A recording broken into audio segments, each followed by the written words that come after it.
Welcome back to Terrible at Fishing. All right, another week, another fishing report, and we'll get into some fun topics this evening. And just stay tuned and sit back and listen to some good old fishing. For all you bass fishermen out there and pan fishermen, this is the best time of year for you because we're seeing the best days catching fish. Top water, shallow water, going in the upper water column. It's just fun right now. Now, as for all of you trout fishermen, it's actually a little tougher for you because you guys got to go deep. But they're still there. And if you go low and slow, you're going to be catching your trout. The rivers are busting too. Go to the Woods River, the Williamson's River, the Rogue River. All these other rivers are actually producing really good results for everybody. We're starting to see a lot of vegetation in the warmer waters in the lakes, though. So weedless setups are actually something that we're all starting to use. If we're not going top water, we're going weedless. The vegetation is growing faster and faster in the warmer waters. We're seeing 70 to 75 degrees of surface temperature on all of our local lakes. Emigrants is doing really, really well. Howard's Prairie and Hyatt's, again, doing very well. Again, top water. Willow Lake is doing very well. As for Fish Lake, again, you got to go deep over at Fish Lake. They don't have bass. So with the trout there, you're going to have to go right to the bottom of the lake with a 5-foot leader and a slide weight. And you just wait for it to hit that power bait on it. As for Diamond Lake 2 is doing very, very well. So really, with all of our lakes, you just got to change your depth. If by doing that, you'll be able to catch any fish that you would like. And remember, over at Gerber, they're actually doing very well on the panfish. Now, we got the fun stuff taken care of. Now we're going to get even more fun stuff. So Ken and I, we started talking about something we feel is very important. So let's listen in. All right, welcome back to Terrible at Fishing. This is Michael Ruffino and Ken Sandusky. And it is summertime, as we all know, because we're in the middle of a heat wave.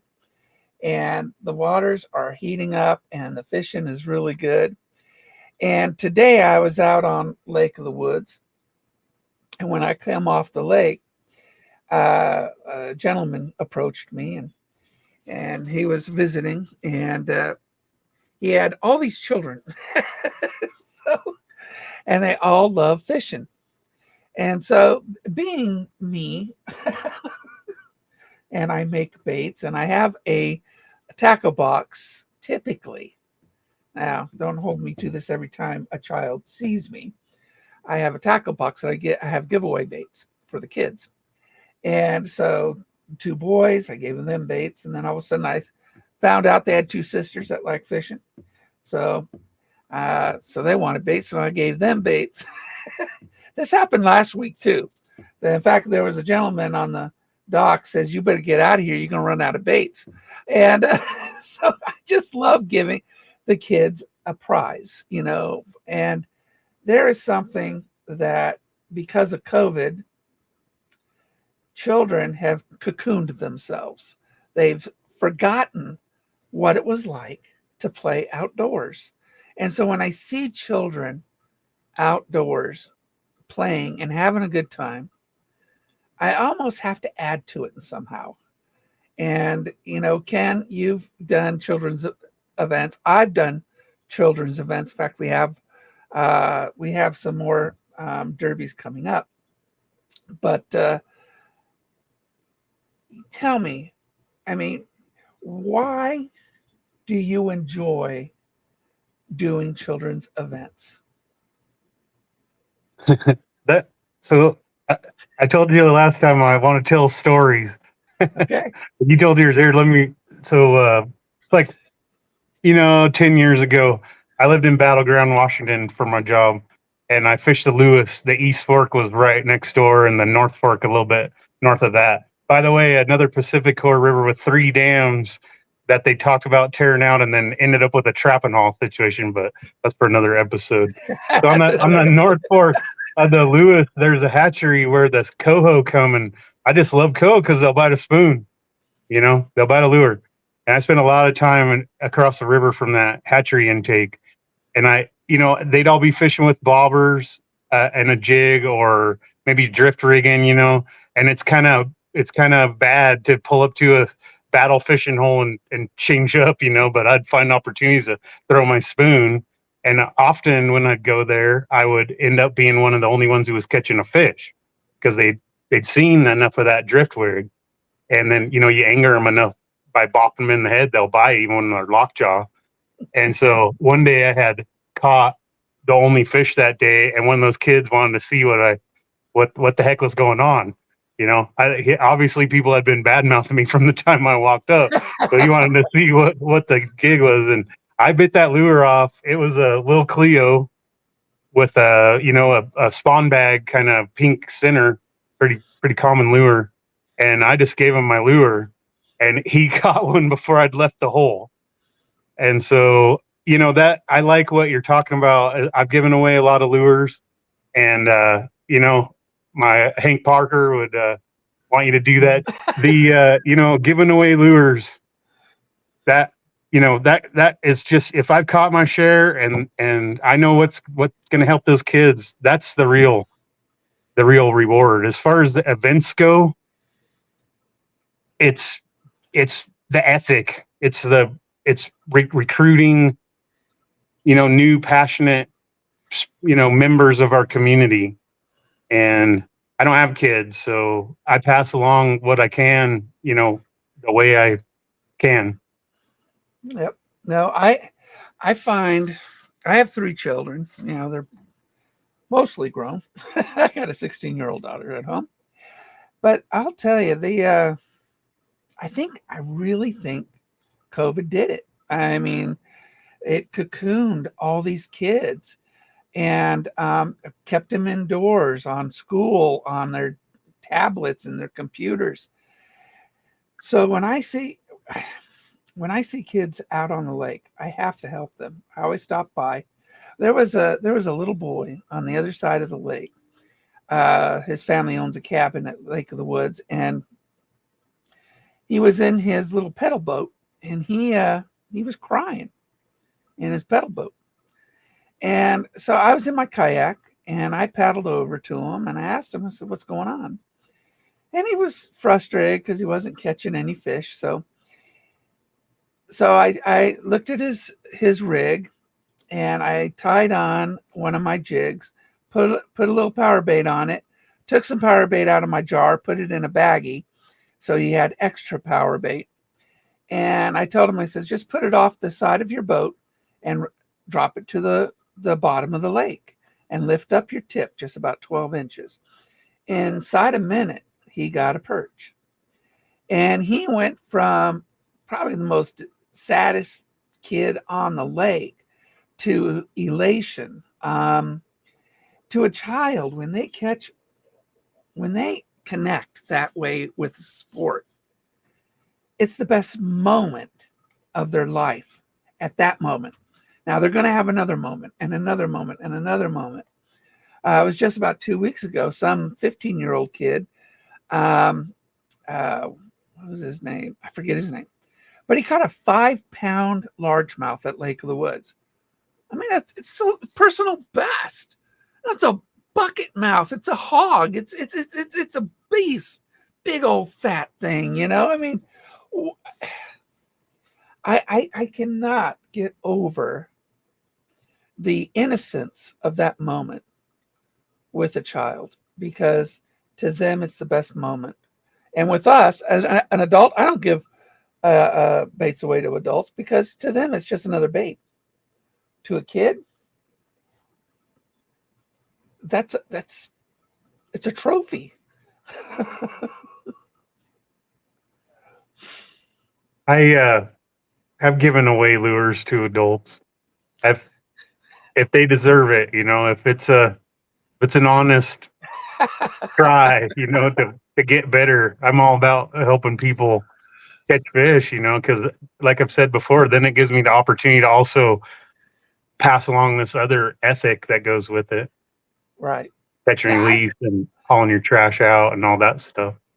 I've given baits to adults, but but it just means more to a child. I was on the lake today again. I mean, I was on the lake all day today, and ran the whole perimeter of the lake. And this one man hollers at me, "Hey, Mike, how are you doing?" And he was telling me, because I saw him the other day, and he had lost one of my lures in the lake, and I found it, and I scooped it up and brought it over to him that he had bought at the store. And I call it my eggplant bait because it looks like an eggplant, but it works so good. I don't know why it works. It's just that the paint job, it's just the way it acts. But anyway, he saw me today and he was just going on and on about the difference my baits made for him on his vacation, because he just was catching fish. And then he had his daughter next to him, and he says, that eggplant bait, Mike? I go, yeah. He goes, it's up there in the tree. I was teaching my daughter how to cast. I didn't have an extra eggplant bait for him. I kept a few, and then I gave a couple away, and I got one more left. And it's a really good bait. It's a really good bait. I was using it today. It just catches everything from crappie to perch to bass to, it just is. I don't know what it is about that You got bait, me but curious. It sounds like a beer can bait or something. well, it looks like an eggplant. It's a finesse one. What are you It's about, imitating? What well, are you imitating? I don't know what an eggplant. I don't know. That it's a gold to green color shifting That's holographic great. foil in it, and then I painted it the same color top and bottom. And this thing, you just work it really, really, really slow with lots of pauses. That thing is just. Each year I make baits, and each year it surprises me that one bait stands out as the winner. And this year it's my eggplant bait.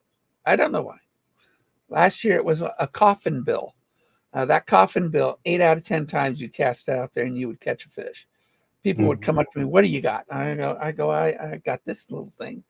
I like that holographic pattern too. I have had some spoons where I get a hold of a batch with that holographic tape. Like my dad used to make little emblems for his motorcycles with when I was a kid in the 70s, but now it's all different colors. And you just can't find it after that. So then you start Yep. buying your own tape, right? And now you're taping up your own lures. And it'd be nice to have a printing system that could actually get those colors down because the tape is not the same. No, it isn't. It isn't the same.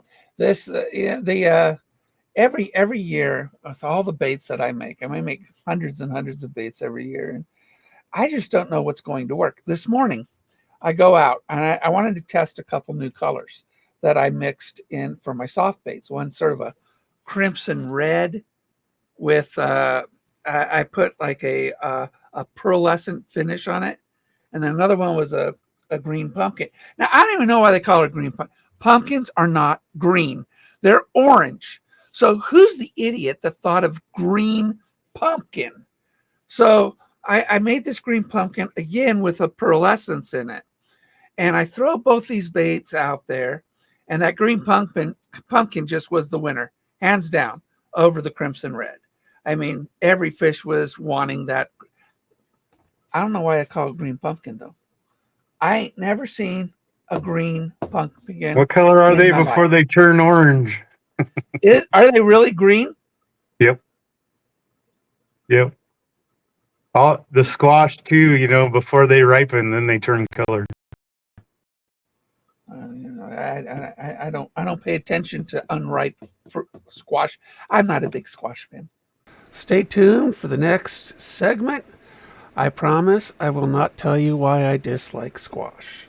So this is Michael Ruffino, terrible at fishing.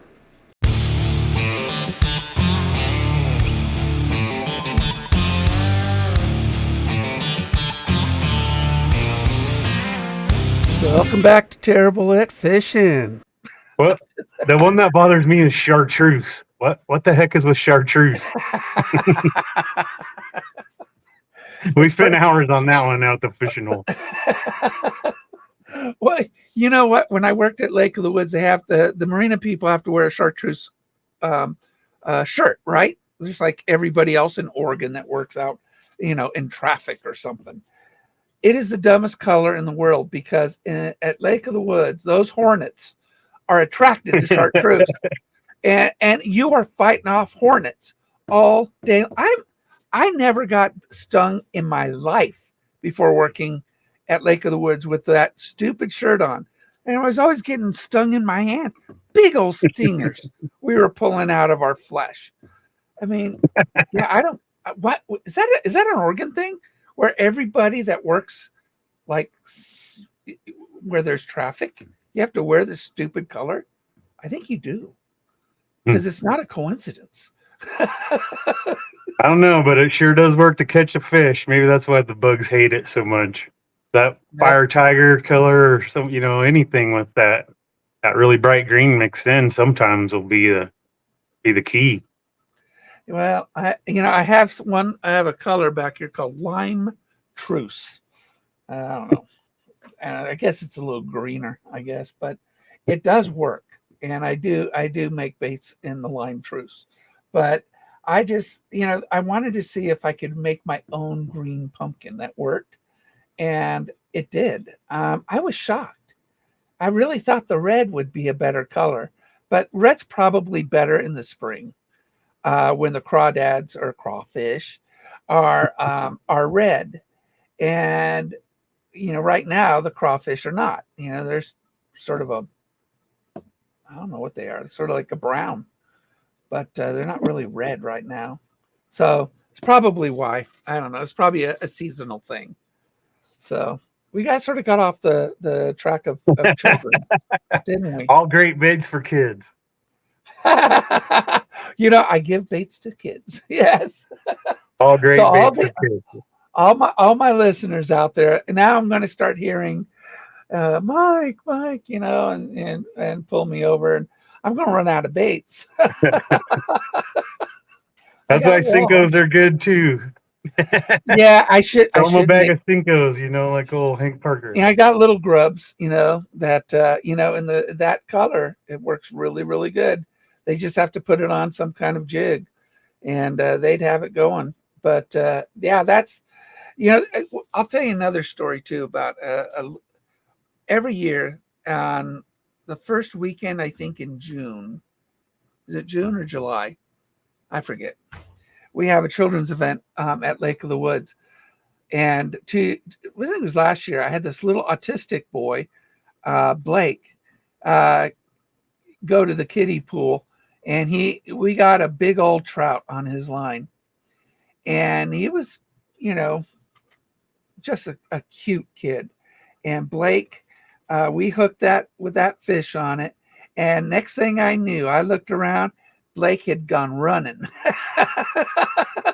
We finally rustled him over to show him the fish he caught. But that's another thing about that ADA dock, to get the disabled people, all ages, especially the children out there, we need to get kids outdoors again. My kids, I used to fish with my son before COVID. He don't fish no more. I gave him my kayak, super nice kayak, full fishing rig. Never been in it. What the heck? I'll lost. Take it. You'll take it. You said we got to get kids outdoors. That's where I have had a hand with some youth fishing events. Actually, again, when I was up in Battleground in Vancouver on the Gifford Pinchot National Forest, we had Get Outdoors Day events every year. And the Gifford Pinchot was already known for having a fishing event at every ranger district. It's something that's really fallen off. Kind of, they used to do it back in the old days, but it wasn't something it's offered less and less. And the Gifford Pinchot having multiple events, so we added another at the Get Outdoors Day at the Fort Vancouver, and just brought in a fire tank, full collapsible tank, and filled it with water, and had them bring some stocker fish, and got those city kids hooked on fish, and they had to take them home, clean them up for them, put them on some ice, and send them home with some meat, And I always thought about that as that ultimate lesson of where your food comes from. Too many people say, "Oh, why you want to kill an animal? Just get your meat at the grocery store like a normal person." And well, no Well, matter that what you eat, became something had normal. to die for it. Well, at the kids' event, it's a catch and cook. Kids catch a trout, then somebody's there to clean it. Usually, the Boy Scouts are there, and then another group volunteers to grill it. And the kids can actually catch something and eat it within an hour or two.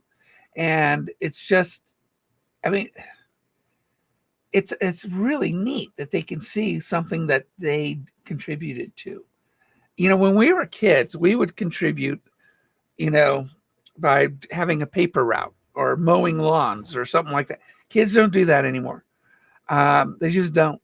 But we were able to support help support our family. I was raised in a poor family, but these kids now can see that they can actually affect a family by catching something and eating it. I mean, it's an amazing thing.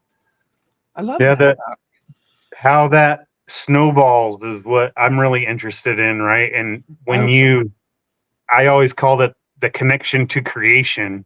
When I hook one of those fish and I feel it in my hand down the line and to the rod, it's in my soul, and it's helps guide me on so many other things. That's where my passion derives, that can ripple out into an entire career, putting on kids fishing events or whatever people do, even if it's just going back to a cruddy job Monday through Friday so you get to spend the weekend, or healing from trauma or injury like we've discussed in the past. That's where that you're offering that insight to that child, that opportunity for something that could last a lifetime, and it's something, that a gift that was given to me by multiple people, and kind of feel responsible to pass along. Yep. No, we have stories growing up of fishing. You do, I do, and we remember them to even at our age. I'm turned 60 in a few weeks, and I could tell you some of the. I mean, we would walk. I know this sounds like an old guy's story, but we lived about 8 miles from the beach, growing up in Lompoc, and we would walk. Ocean Boulevard would take us all the way out to Surf Beach, and we would, as kids. I know with kids can't do that nowadays, but we would walk 8 miles to the beach, and in the beach there was a what do you call it, a lagoon with a train trestle that went over it, and we would find just hooks and line and walk out to the beach, grab some sand dabs that washed up, on every wave. We'd grab those and we'd climb up in the trestle and drop down on a pylon in the lagoon, and we would just tie that string to a piece of driftwood that we found, and that was our drop line. And we'd put a sand dab on it, and we would catch fish right off of those pylons. And no, I didn't do it in the snow uphill both ways. It was pretty flat. I had to go from Lompoc to the beach, but we would we we were adventurers. Kids now, they play adventures on the computers, and I want them outside. I want my children outside. I hope they hear me. So, so I did walk to school in 6 feet of snow uphill both ways. Yeah, Riverside Elementary. Like, ask anybody who went there. We literally did that. People who live over on like First Street up on High, or back behind Main Street up on the hill, and then I had to live walk there. to school I in live the on Washington. wintertime. They walk uphill both ways in 6 feet of snow. But And that's you the kind Link of River. slide down on the winter. Yeah. Oh You yeah. pretty Don't. much slide down You're it. right. You're right. You're right. You're right. We don't, But we crossed the Link River. We grew up on it, and yep, I have a story similar to yours where we'd take a hook and wrap the line around our hand and put yep. the hook in our palm and ride our bikes down to the river. And all we had was 4 or 5 feet of fishing line and a little hook. Catch our own bait, drop the hook down. We were catching chubs, but it's still that connection, that thing that sparks you and keeps you going as an older, into I'm 50, so I have that. I'm still a little kid at heart when it comes to that kind of thing. I'm a little kid at heart too. My people see me. In fact, I've had in my career, I managed thousands of people. You could always find me somewhere on the property by just listening. Because if you heard her, you could hear my laugh, from a half a mile away. They knew where the boss was. So I love, I just love laughing. But the kids, I'm just these children that I meet like today. They were, I don't know how to express it, but they were grateful, and that one, they met me, two, that they received a gift from me, and there is much more happiness in giving than receiving. And I try to teach my kids that too. But the when you're out on the lake and you see, I always love it when women are fishing too, because you don't see too many women fishing. I can't get my girls fishing. My wife, she says I hurt fish. She thinks I'm cruel. Um, but then she sees me kiss them and put them back in the water. She goes, "Why do you kiss them? You're probably the only person in the world that kisses a fish." I go, "No, it's a thing. That's what you do." I don't kiss trout because they're slimy.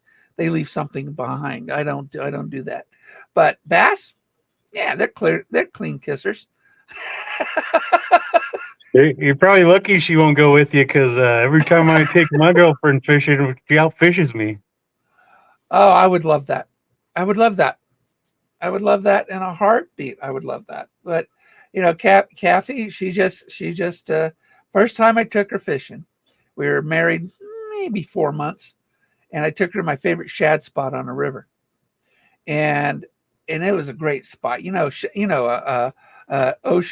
An ocean shad. It's basically a herring that travels up the river. I had this great spot, 15 minutes from my house, and I take her there. And I use barbless hooks, and these are big fish, and they're strong, they're powerful. And first, I mean, minutes into it, I hook a good one, and it's running up the river, it's jumping out of the water, and I'm hooping and hollering, and my wife's yelling at me, newlyweds, saying, stop it, you're hurting it. Honey, there's a hook at the end of the line. What did you think was going to happen? And I catch 5 shad in an hour. And it was a great hour, a really good hour. And I think it was like one of my best hours of fishing. And I became Hannibal Lecter. It's not right. Should have took her fishing before I married her, but nah, we've been married 37, almost 38 years. So it's all worked out. She knows I'm not really Hannibal Lecter. Just to the fish. Yeah, I just torture fish. I That looked up. that fishing's fun. They got a pretty kind of light jaw on them too, so you got to really have some finesse with them, kind of like crappie or something. Oh, they're huge. I mean, our shad down there were huge. I mean, these were massive, and they're flat, and they're just beautiful, and they're just, oh gosh, they're just. Well, stay tuned. We're going to continue with some of our fishing stories, our memories from our childhood, and how it affected us as youths, and how we can affect the youth today.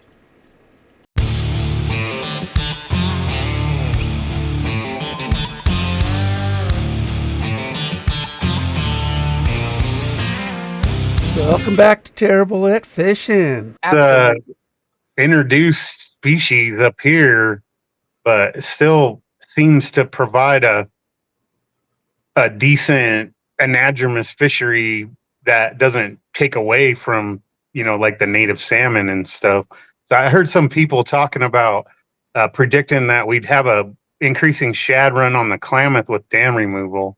So that's yet to be seen. Well, there's a lot of yet to be seen about that, but That's true. well, That's well, true. well, again, that's a topic that we can't discuss because I'm a very I keep opinionated. trying. I'm a very opinionated person about certain things, and the Italian blood in me just gets to boiling. But they do. There is shad fishing in Oregon. I think up at the Columbia and stuff like that. They have shad runs, but the shad is one of the most. It's an extremely strong fish, and we fished them barbless, which made them extremely hard to bring to shore or to our boat. I did it from the bank because this river just had sort of a bottleneck right there with a nice divot that they just like to hide in. It was great. The catch and release makes shad a lot of fun. If you're looking for meat, then they're not a lot of use other than bait to catch crab or Well, sturgeon or these were these were a good 22, 24 inch, shad. I mean, but they are very, very thin. they're very bony. You Yeah. can't get the meat off of them. People So use them for sturgeon bait mostly. really, They make great crab bait. really, Hmm. I thought you used chicken wings for crab bait. I like to That's mix it what we up. did. That's cheating. You gotta get something out of the river and then put it back in. Yeah. Well, we always when we were kids, we would wait for low tide, and we'd go out there and we just harvest our crab boxes, and then also we also took in abalone, and so back then, we're talking the 60s and 70s that we were able to we ate pretty good for being poor. We just went out and we got our own food, and I loved abalone sandwiches. Good stuff. It's kind of scary to eat that stuff nowadays with who knows what, and especially filter feeders like that. I just don't mess around with seafood. Really? Oh, I used to say if I could catch it myself, but we go to Reedsport a lot, and some of what's going on with like sewage discharge and stuff just gets me concerned. yeah, I can see that. There are some beaches down in Southern California that are toxic, and I remember beach Avila Beach over by Morro Bay, and they had to replace all the sand because of sewage discharge, and they had to rebuild the entire beach where we used to have pretty good surf there. When we were growing up, they took all that sand out and put all new sand, and kind of ruined the surf. But yeah, I understand. But I took my wife out for dinner for the first time, just us two in ages, just Saturday night, and I had octopus. I love octopus. So Oh yeah, that's a good. Fried squid is great. Yeah, yeah, octopus is thicker and meatier. is it? Yeah. So good. So we're talking about kids, aren't we? Yeah, there's a great event every year in Modoc County here. Really? Yeah, um, up on BLM land, and then they have that event happens in the spring at Pine Creek Reservoir, put on by the local Rotary, I think, and then they also contribute at the Outdoor Expo every year. My friend Reese Soriano puts on a sportsman's event here in Alturas every year, and they bring a tank in and do the same thing where the kids take the fish home. Sometimes they cook, and other times they just clean it, put it on ice for them. And I know that happened across that event at Lake of the Woods. Yeah. And I'm not sure if they're doing it at the hatchery at Fort Klamath anymore, but the Crooked Creek hatchery used to have a really cool kids event where they could fish from the acclimation pond, which had all manner of sizes up to true trophies. Um, you know, that place it burned pretty severely in the 242, but they're rebuilding and adding capacity, and there is a place on Crooked Creek on that hatchery where you can get for 25 cents a handful of fish food and look at what the Klamath has to offer for trout. And you can't fish for them, but they'll come right up and eat within feet of you. And that's a great way to get kids hooked on outdoors and fishing, to show them what's actually in there. It's tougher to get them excited by catching fish, but when you can show it to them, situation like that, there's a viewing pond up at Bonneville, or Bridge of the Gods on the Columbia, where there's some 15-foot sturgeon you can look at face to face, and salmon and big trout. And I always say, if I can see them while I'm fishing, that's almost as good as catching them. And if you can get up and close and personal, that's a great way to get the kids hooked too. If I see them and I can't catch them, I just get all upset. I see big old bass swimming in front of me, and I say, why don't you want what I'm giving you? I told you my granddad was a great fisherman, but not so good at catching. So that's what I learned from Grandpa Sandusky, is how to just enjoy yourself no matter what goes down. Well, absolutely. I mean, you got to remember where you're at all the time. Somebody asked me today why I didn't put my fish finder on my boat. And, it's in the truck, but I don't need my fish finder, to be honest, to go to Lake of the Woods. I know the lake too good. So, but I told him, I says, you know what fish finders are good for? I guess to show you what you're not catching. I mean, you will see down underneath you fish. And you can't catch them. I mean, a fish finder is made to torture the average human being, unless you're ice fishing. Now, ice fishing, a flasher is probably the best fish finder on earth, because you could see the fish, you could see your little itty bitty bait, and you could just tease them, and make them catch it. It's like a video game with reality. I mean, it is a flashing. These flashers, it's called a flasher, that we use for ice fishing, the best use for a fish finder on earth. I love the side scan technology is another dimension, and same kind of thing, but almost just tells you what you're not. Your flasher is a dial, a couple of little flickering lights on a dial. Those side scans, you can actually see them chasing the lure in all directions. I have side scan. Well, when you're fishing, I got popper, side scan. How's a fish finder going to help you when you're fishing a popper? Exactly. It's all top water right now. And to be honest, I mean, this time of year, you just want to know, the water temperature. And I can tell you right now, it's 72 to 75 degrees all day. It's somewhere in there. So you're doing top water. So it's not hard for you to go out there and ignore your fish finder. But come, when you want to see, that when that thermocline disappears and it mixes and it turns, that's when you want to see your fish finder light up. That's when you're going to see the lake do something different that you're not used to. And now you've got to change your whole approach to fishing. But that won't happen until September. If you're going to go chase kokanee or, Mackinaw, or even crappie when they're suspended, the perch can get tough, especially when, if there's a thermocline, they can just suspend in the middle of nowhere. You're just not going to find them. So if you're even the tiger trout, we haven't even got into that. The tiger trout at Fish Lake, those big fish. I wish I could afford that kind of technology, honestly, because it would change how I went after fish a little bit.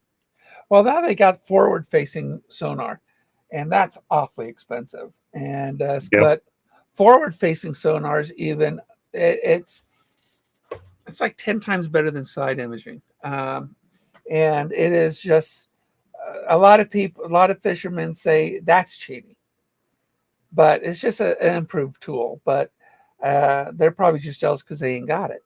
But forward-facing sonar is probably the closest thing you got to being underwater with the fish. It's the closest thing. I would Side love to try imaging, that. Hey, any manufacturers out there, I could test that stuff out for you. yeah. Any volunteers? I've had a few people send me stuff that I've used and tested, but nothing that nice. Waiting for that big bass boat any day There you now. go. Yeah, my boat is. I love my. You don't need. That's another thing too.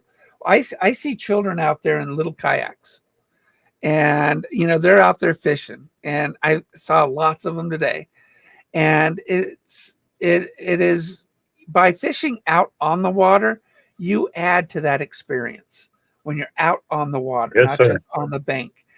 And when you catch more fish by fishing towards the bank than you do away from the bank, Yes, sir. it allows for the fish to attack your lure in a more natural way. So it's wonderful when I see kids. I think I told you this one kid.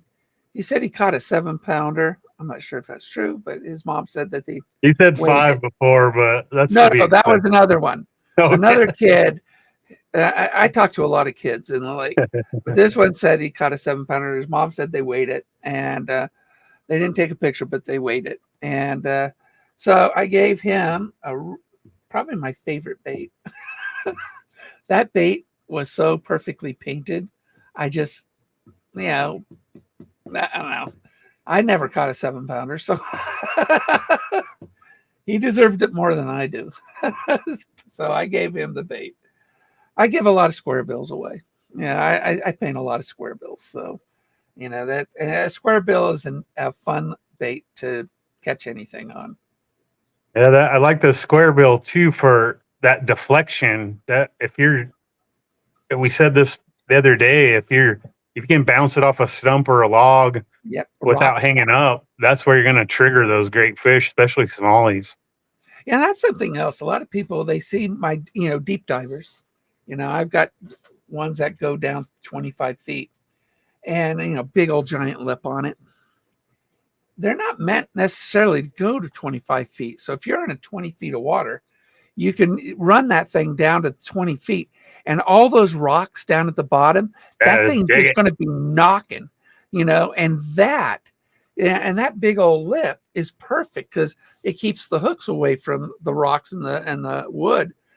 That is actually one of the best types of lures to start to catch some big bass, because they're big lures typically, but you could just pull it in and just run it on the bottom, and it's fantastic. Not that I've ever caught a 7-pounder. That was the go-to when I used to make trips down to Shasta Reservoir. Those big lip deep divers, but Yep. $20 a pop makes it difficult for me, honestly. Yeah, well, I paint them. Yeah. So I mean, I usually when I paint a bait like that, because the bait itself costs something, the blank, and then the hooks. My hooks, my gamakatsus on a big bait like that are like $3.50 each, just for the hooks. And a lot of people, when they see my baits, like there's a beautiful rainbow swim bait, wake bait in the store up at the marina. It's $30. But one, it's custom painted. You get a sticker, but those hooks are so expensive, and they're so sharp. I put hook keepers on them. So stay tuned for our last segment and the conclusion of Terrible at Fishing. And we're going to talk about some fun things and some nice field trips that you could take the kids on.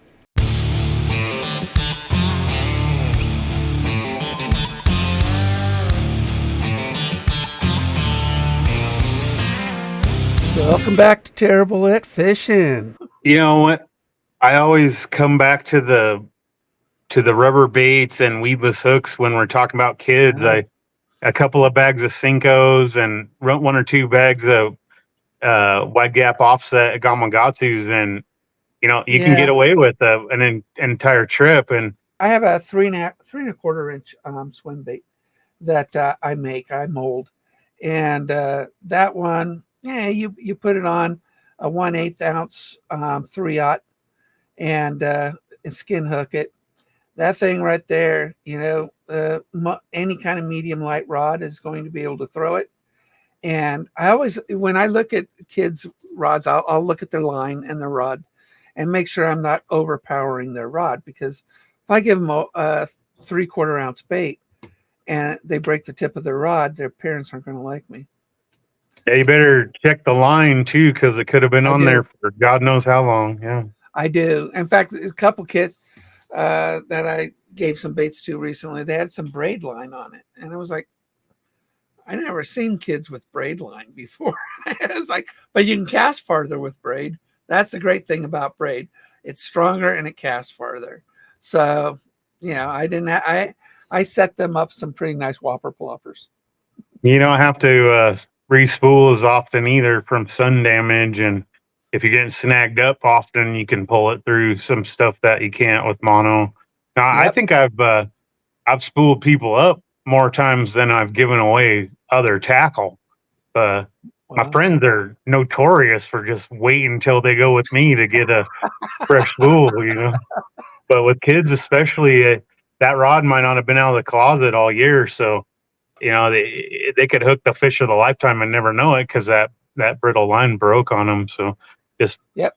especially those small rods, 50, 75 yards of line is plenty, and that's a pittance, even these days. I was fishing today, and I was over by the Boy Scouts, so they have a sort of a duckweed area, lily pads over there, and I threw one of my skin hook swim baits out there into the lily pads, and it fell through, and I got a hit on it. Thing is that it wrapped around so much weeds. By the time I got my boat over there and muscled, I got 30-pound braid on it, and I'm muscling this stupid bait out of the weeds. Fish was off, but it's I always tell people lily pad fishing is the hardest fishing in the world. One, you got to fight your natural in tendency, but there's so much debris down there. If you don't get that fish up on top of the lily pads, as soon as you get it set that hook, you're pretty much lost, because he can swim around there and wrap your line around 50 pounds of weeds, and you're just get the boat in there and start tugging and working it, and hopefully not to break another rod. Then try to convince your buddy that there was actually a fish down there at one point. Well, yeah, you always try, but I don't have a buddy. Isn't it I'm funny always by myself how they can wrap you around something, and all the time. you had a fish on 1 second and you never felt it get off, but all of a sudden you're just pulling on weeds or even rocks with smallmouth. Yep. And finally, you're snagged up eventually. And how the heck did they do that? Just switch you over to whatever snag you're on. Well, that's what they do. I hook what I swear is a double-digit bass. I never seen a bass bigger than that. This is the one that got away. It was a couple of years ago, and he came up out of the water on one of my wake baits, my 7.5-inch wake bait, and he blew up on it. I was ready. I set that hook really hard, and he dove. Now, he came off of a really long down tree underneath.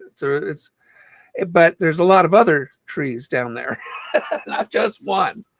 And he dove on it, and I had a good hook set on that guy, but because he dove into the wood, for next thing I knew, he was off, and I caught a tree. Somehow he used a tree, to remove the hook, and so at that point, I changed my hooks from, I forgot the brand. I went to Gamakatsu's, and I swore that that wasn't going to happen again. But no, I had his address. I just didn't have the fish's number. But he got away, and it would have been a personal best. It looked like a double digit fish. I'd never seen a bass that big on my line in my life. So it's the one that got away. And I go back to that tree every day I go to Lake of the Woods. I was there today. Nice. And he hasn't shown up yet. I really hope he's coming. He can come back home. Sound like a grumpy old men scenario going on here. Well, we all have the one that got away. That's mine.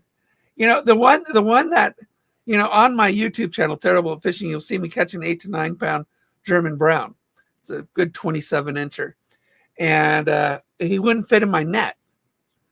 And so I had a 17-inch net. This thing's 27 inches. And I got him to my boat. And you'll see me in the video. And I'm like, oh, it's not fitting. And I'm like struggling with, and finally just pull him up into my boat on hook. And this big, giant brown trout. I mean, this thing is massive. A jaw that, put your two hands together, that's its mouth. And he fell down into my boat, which I have a inflatable pontoon boat. So it doesn't have walls on it. So he fell down onto my boat and they flipped out of my boat. Yeah. And so in the video, I dubbed in music because I used mild euphemism. After my wife watched the video, she slapped me. Gibbs slapped me. And I dubbed in music. So you didn't hear me say any bad words. That's never happened to me. I've never had that. Yeah, I always land them. Yeah, well, I landed. They never get away. Yeah, mine landed, so I could count it. But it went. And then the hook is all tied up in the net, and he stayed right next to my boat, just looking at me, and I'm like fighting, and I can't. Oh, yeah. There's a few metaphors that came out of my mouth. So there's music. So it's PG again. Once a year, the trout run through the Link River, and it's in the spring, but it's never at the same time every year. And they come in age classes. And so during that one time for a month or two every year, when the trout run through the Link River, there's a smaller time within that the really big fish run through the river. And if you can time that right, then you can hang some of the biggest trout in the system. And when that's saying something on the Klamath, you're talking 30 pounders, and that's not an exaggeration. And so you can go for a couple weeks where you're having just some amazing days and catching 5+ pound fish and, having 5-10 fish days. And then that one day you're there and you could have sworn you hooked a Chinook, and the only story you got for those are the ones that got away, right? Because you got 8-pound chest and you're trying to land a salmon-sized trout. Well, I did get it on video, though. I did get that on video. So I mean, it's not just a fish story, but it's a fish story. my nightmares are made up of that moment when a gigantic fish comes out of the water and the lure just catches. It always happens in the air for some reason. Yes. It just comes right out of that corner of their mouth. Yeah.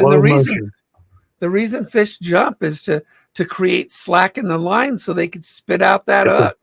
Out of the king. It works. Out of the king. Yeah. It just works. Best thing you can do is just bend over. I try to keep those fish down in the water by, wishing it. But trout are phenomenal, especially rainbow trout and steelhead. They love jumping out of the water. The brown trout, they like to dive deep like a lingcod. So it's like pulling up a boat anchor. Those things just dive and dive, and they really think they're Rocky Marciano, and they figure they could beat you. But if you got a strong enough line and a good enough hook, they're not going to beat you. But they don't give up even when they're landed. Stupid fish. I've had plenty of brown trout jumping on me too, though. So just when you think you got them Oh, really? figured out, they'll mix it up on you. Really? All right. I haven't caught very many brown trout in my life. And when I hooked that guy with my bass lure that I made, I really didn't expect a brown trout. I knew it wasn't a rainbow because it wasn't breaking surface on me. Didn't feel like a bass because I catch bass all the time. So to be honest, until I got him to my boat, I had no idea what I had online. I just knew it was big, it was powerful, and he was pulling drag. And by the time and if you watch the video, I really I lost. It's like my tongue fell out of my mouth. I couldn't speak. I was like, and then the words came out. It was rather quick. Biggest brown trout I've ever caught was out of Hagelstein Pond, 12-pounder. And, they got that closed now. You can't fish it anymore. And that's to protect the sucker fish. And I was kind of thought taking those big predatory fish out of there would be a great way to protect the sucker fish. But It's so a wait. It's a wait and the see. Klamath, the best fishing in the Klamath River has always been the Keno Reach. Yeah, And then you it's get still down to there. Topsy and you got some really good bass fishing there. But once you get below Topsy, you got a de-watered reach. You had a de-watered reach that just had a whole bunch of little fish in it. And then what they called the peaking reach, which was only run for power demand. So high all day long during the summer and then all night long during the winter to run heaters instead of air conditioners.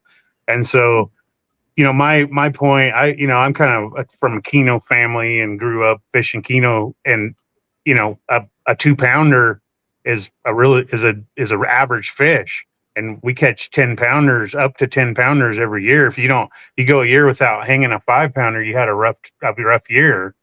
And so the Keno Reach now goes all the way to the border.